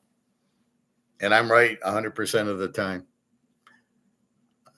I get away from my aces without a problem. Not a problem. Profit. So what's your take on Mendoza? Do they hold him out for the first part of the season or get him in there as soon as Captain Kirk screws up? I wouldn't play him for about 6-7 weeks. I'll get him comfortable. He threw a pick six in the preseason game last week. I'm not sold on Mendoza. He's not. There's no way he was the number one pick, and there's no way you're winning with him. He wasn't any good at Cal just because he was at Indiana where they had a balanced team and a good coach and a good offense. He looked better than he is, but I would have rather had Daggio. So you're sitting there, and Cousins will play until he shits the bed, which we know he will. And then you go to Mendoza because Cousins is that bad. And then you hope Mendoza's good, but I don't think he's going to be good. This was a bad quarterback draft, and the best quarterback isn't even playing in the league. It's crazy. As far as the Rams taking Ty Simpson, Stenson Benson is much better than Ty Simpson. Ty Simpson didn't show me a whole lot. And, they have Stenson Benson, the Rams. So I would go with Stenson. So I didn't understand that. And then I didn't understand not taking Daggio. I'm sorry. He's too small. Well, he's the same height as Steve Young, and he's the same height as Kyler Murray. But he can run better than them, and he's got a better arm, and he's more accurate, and he reads defenses a whole lot more. So why he's not in the game and he didn't get drafted, it's going to be like Warren Moon. They're going to go, oh, we fucked up. Or Drew Brees, oh, we fucked up. Or Tom Brady, we fucked up. You fucked up not taking Daggio. And with the pathetic starters, Jalen Hurts and C.J. Stroud in the league, this is a joke. Philadelphia could have found their quarterback, the Giants, Houston, and I don't know what it is. It's insanity. Daggio is far better than them, and he's far better than Mendoza. So Mendoza's not going to do anything. He's certainly not going to win anything for Oakland. Oakland's problem, they need defense. You got a running back now. Where's your receivers? Did you get a better line? You fired Chip Kelly because of the offensive line, like it was his fault. And you got rid of Coach Pete, which was a joke. So I don't see where you're going anywhere. You let Coach Pete go? Yeah, okay, good luck. Anyway, so back to poker. What is this Balad doing? Go back to Survivor, wherever you're from. What are you fucking doing this? The guy, you must understand the player. Is he going to fold my bet? Do I make the bet? If I make the bet and he raises me, am I going to call him or not? Because when I'm not going to call him, why didn't you call? See, that's the strategy there. So the guy bet 45 grand. Or no, he checked. He checked the river. I would have checked right back, showed him my ace king. Because if he raises me, and apparently he's a raiser, I'm not going to call, then I shouldn't be betting the river as I did. So he bets 65, 75,000. The guy raises him and he folds. Well, what message did you just send out? Just raise this guy, he'll fold. So he can't bet because he's a terrible player. That's a little bit of poker I threw in there. Finland going broke. U.S. big dog doo-doo.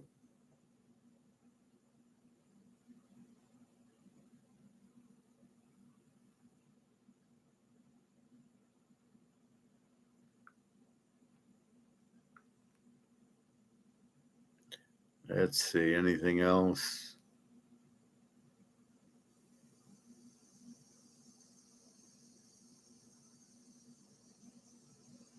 So this is the video I was talking about with gold and silver. For that, he marched 1 ounce of silver, 31 grams, a disc thinner than a stack of 5 coins. If you watch the first video in this series, you know a strange fact about gold. A Roman centurion and a modern U.S. Army captain earn almost exactly the same amount of gold per year, 2,000 years apart, same job, same metal, almost the same number. Gold doesn't move. Everything else does. Silver tells a completely different story. And honestly, it's a more important one. 2,000 years ago, a Roman legionary, not the officer, the ordinary foot soldier carrying the empire on his back, earned 1 silver denarius per day. That coin weighed about 3.5 grams, roughly a tenth of a troy ounce. And according to archaeological evidence from Pompeii, it bought him somewhere between 12 and 16 loaves of bread, a jug of wine, a day of life on the frontier. Today, a tenth of a troy ounce of silver is worth about $8. You can buy 2. Okay, and that's where the argument ends. That number is not correct. First of all, you're assuming $80 is the actual ounce of silver. It's not. The price of silver, this, what do we see, 69 right now, 68, is not the real price of silver. So you can't compare it. That was the real price in Rome, right? The tenth of an ounce is what they used to pay their soldiers. There was no JP Morgan and Comex shorting it. The price you see now is a fake price. It's a paper price. So this comparison is beyond stupid, but I don't know why they do it. But it's clearly a stupid comparison.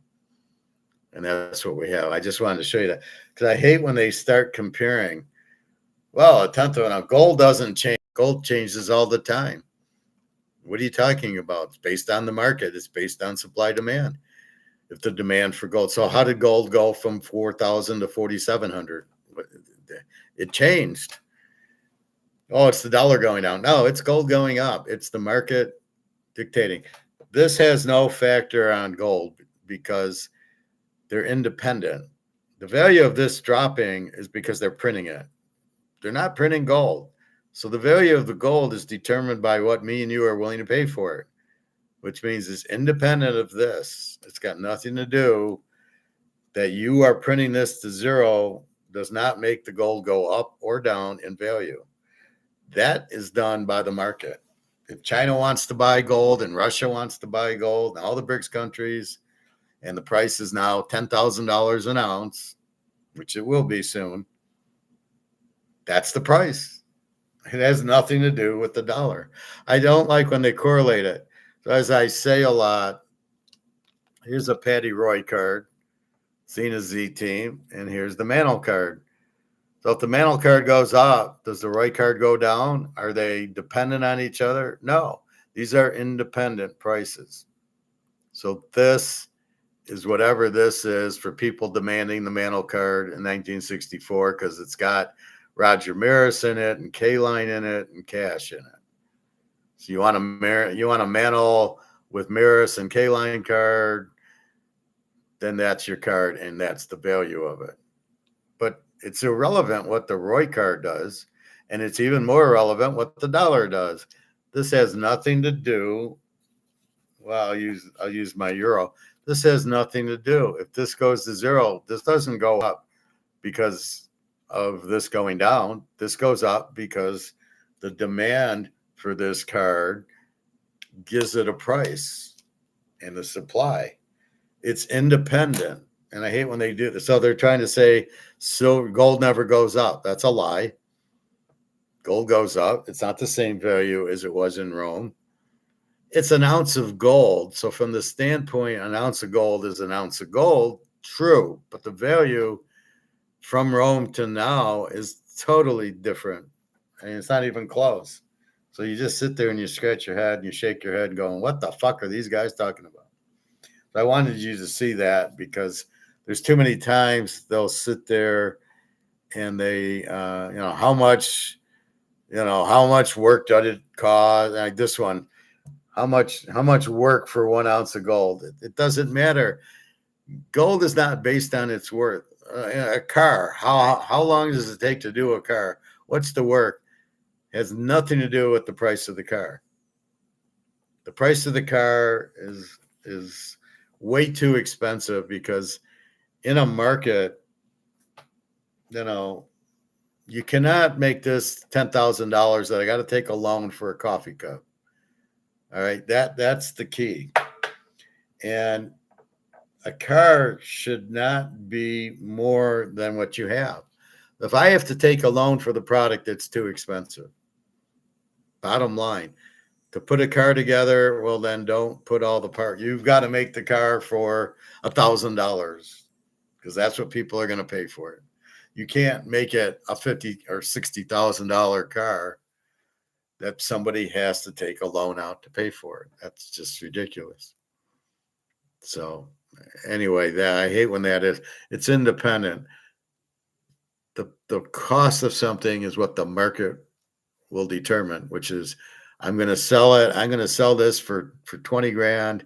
Do I have a buyer? And if I don't, my price is too high. I got to come down with a price that there's a market for. Where is the market? Oh, at 18 grand, I can sell it.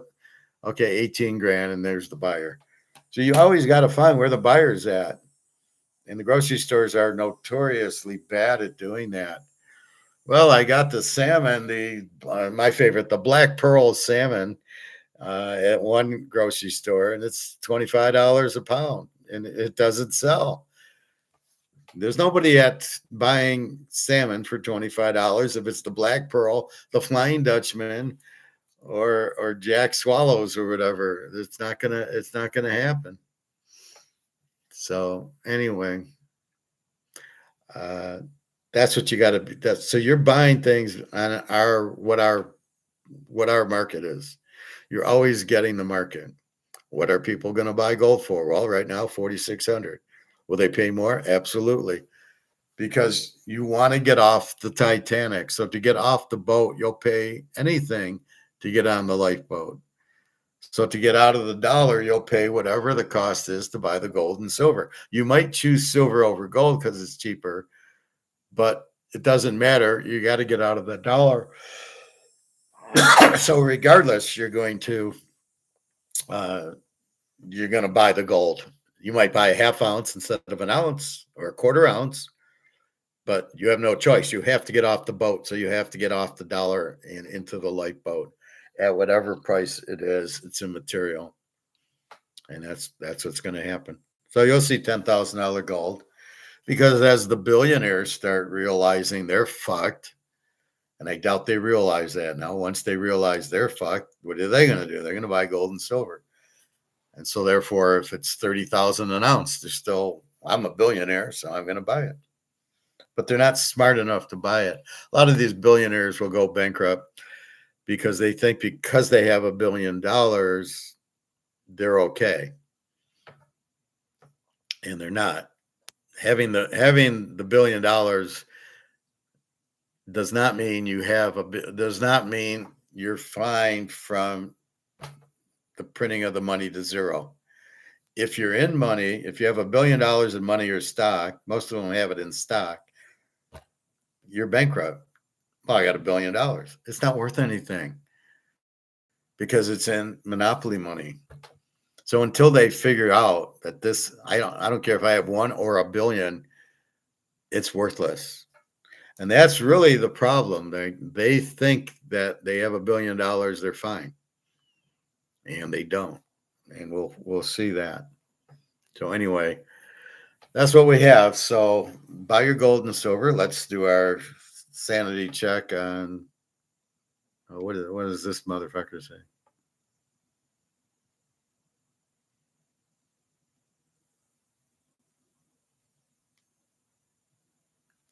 I don't get this. I'll have to watch this. Down first, then up. Gold and silver in a crisis, the data nobody shows you. Oh, I can't wait to hear that bullshit. All right, let's check our gold.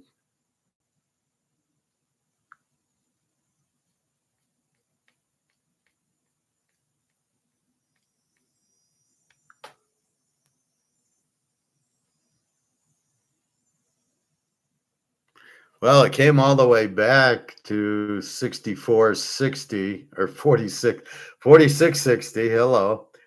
And then it just jumped back down a little, but now it's 46.41, which it was there most of the morning. So what's this dump down to 46.10 and then it goes back up to 46? What is this? What kind of game is this? If it's true market buying and selling physical, you would never have this drop at 10 o'clock because that means people don't want it or are selling it. Why would people sell that much at that time? It's impossible.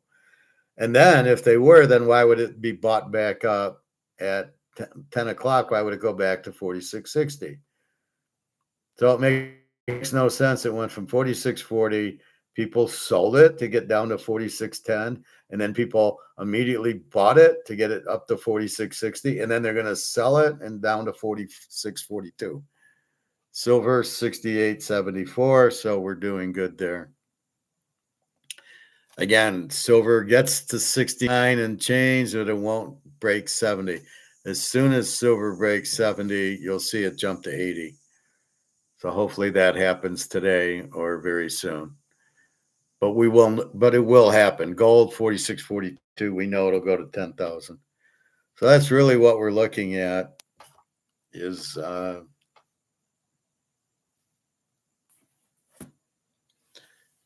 gold on its way. We know gold will go to 10,000, 15,000. That's not a question. So it's just be patient and ignore all the noise of Scott Bessent and Bart Simpson and Trump and all these other morons and Luke Fickle and whoever else these guys are. They're full of shit. They don't know what they're talking about. Most of them are Keynesians. They don't understand the market anyway. They just talk. Oh, it's the war. No, not a. Oh, $40 trillion debt, not a problem. Oh, we'll just produce more and we'll get rid of the debt. Are you this stupid or do you think we're this stupid? And that's my concern is that they think we're stupid. And that's why I'm here, because I can't allow this bullshit to happen from this fucking idiot, Scott Bessent. Oh my God, what a loser. He's a loser with a capital L. Or is it this? No, it's this way. What a fucking idiot. But what kills me is he thinks that we believe what he's saying. Oh, we can just get out of this debt. Not a problem. All right, get out of it. No, we'd rather pay $1 trillion in interest a year than get out of the debt. And I told you there was gold in Fort Knox. Well, I'd rather just tell you that it was there than show you it was there. Because if we had it, we could pay off the debt with it by making it $100,000 an ounce in gold. So, yeah, well, if I say we have it, because I'm always honest with you. What a loser that guy is. Don't listen or trust the word that Trump says, and don't listen or trust a word that Luke Roman says, Ray Dalio says, Peter Schiff says, Paul Reichert, Jim Rickert says. All these guys are fucking idiots. The alligator, I'm putting on that list very soon because he's like on one hand he says this and on the other hand he says that, and you don't know what we're talking about. Mark McGuire could be on today. I don't know. He's all over the place. Sometimes he's on Tuesdays, sometimes on Thursdays. I'll check his subscription. And that's it. So I'm off. I'm going to have some lunch and then I'm off to the lake because I can't go to the pool. And my knees are hurting and I really need a hot tub. So I'm kind of fucked. Of all the days, normally the feet, I could just take a hot tub here and soak my feet. But if I lay in the tub, I won't be able to get out because it really hurts when I bend my knees to stand. Like now, when I stand up to get out of this chair, it's going to hurt my knees. And then I can walk a little bit and it kind of walks, the blood starts flowing. So again, I'll go to the lake and do some walking there. But outside of that, we'll see. And again, your free plays in baseball today, Milwaukee and Cleveland under 7. And, you know, I don't have a Mizorowski to play. We played Burns and lost yesterday with Cincinnati, which is unusual. We had that great matchup, Boston and Tampa, with the aces going. So that was easy. And I think that's it. So 46.44 gold, 68.73 silver. Bon appetit there. So you're buying to get out of the dollars, and you're just going to hold. And when you need to buy something, if you need monopoly money, then you sell 1 ounce. But my goal is that you guys should have 60, 70 ounces of silver, at least. Try to get to 100, and then gold, and silver get to 1,000 ounces of silver. And then you're fine. You need to go to Kroger's. Here's an ounce of silver. You get $1,000. You go shopping. Will Kroger's and the others take silver and gold, or at least silver? Possibly. They are money. It wouldn't surprise me if they would. It'd be better than taking monopoly money. They're dumb enough to take this, so I don't know. But anyway, that's what's going on. Football, your free play is the Boise, Oregon over in the game. It's 52, so it's 46. And that's it. This week, week 1A, I have right now 2 plays. I could have 3, and I have a lock. And we'll go from there. Otherwise, that's it. So have a good day. Enjoy. I'm glad you're feeling better, Prophet. All you guys, do a couple 2-3 day fasts, and your body will clean itself. You don't need the doctors. You don't need the crap. You can cure cancer. Do a week fast, and as Pat mother can attest, she's fine. But